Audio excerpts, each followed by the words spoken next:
यह उस समय की बात है जब महात्मा बुद्ध धर्म प्रचार के लिए अलग अलग नगरों और गांवों में जाया करते थे। एक दिन महात्मा बुद्ध धर्म प्रचार के लिए वन के रास्ते से दूसरे नगर जा रहे थे। रास्ते में एक व्यक्ति जमीन खोद रहा था। महात्मा बुद्ध ने विश्राम करने के लिए एक पेड़ के नीचे पनाह ली। उस व्यक्ति ने बुद्ध को देखा और प्रणाम किया और अपने काम में जुट गया। खोदते खोदते उस व्यक्ति को एक सोने का कलश मिला।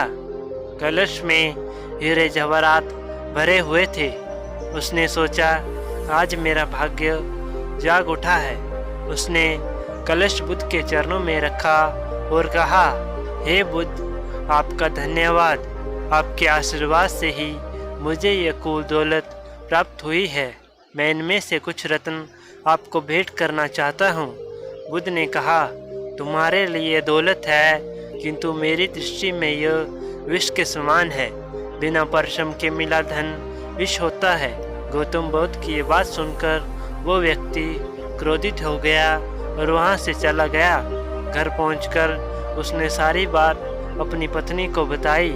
उसकी पत्नी ने कहा कि महात्मा बुद्ध सही कह रहे हैं, यह धन हमारा नहीं है, अतः आप ये धन राजकोष में जमा कर दें।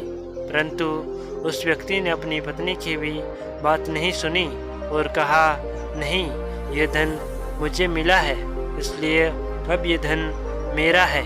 अगले दिन उसने उस धन से संपत्ति खरीद ली और दरिद्र से धनवान हो गया। सारे गांव में ये बात आग की तरह फैल गई। एक व्यक्ति ने राजा से शिकायत कर दी कि जमीन में दबा हुआ धन राजकोष का होता है। उस व्यक्ति ने उसे अपने निजी काम में लाकर नियम का उल्लंघन किया है। राजा ने अपने सैनिकों से उस व्यक्ति को पकड़ कर लाने को कहा। सैनिक उसे पकड़कर महल में लेकर आए।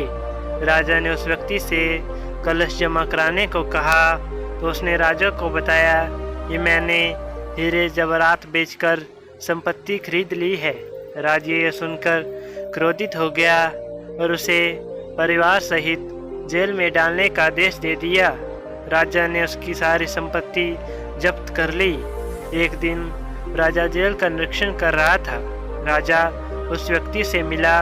उसने कहा, राजन, मुझे जब वो कलश जमीन से मिला था तो महात्मा बुद्ध भी वहीं पर थे।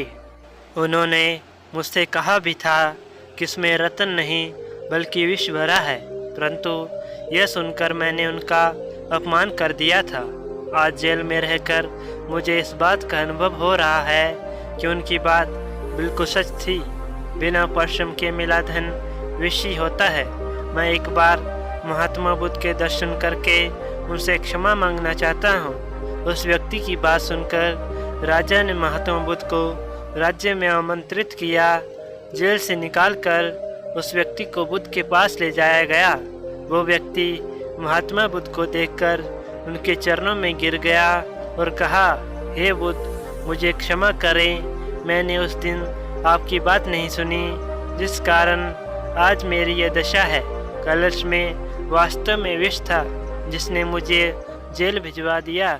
महात्मा बुद्ध ने उसके सर पर हाथ रखा और कहा कि मुझे खुशी है कि तुम्हें मेरी बात समझ में आ गई।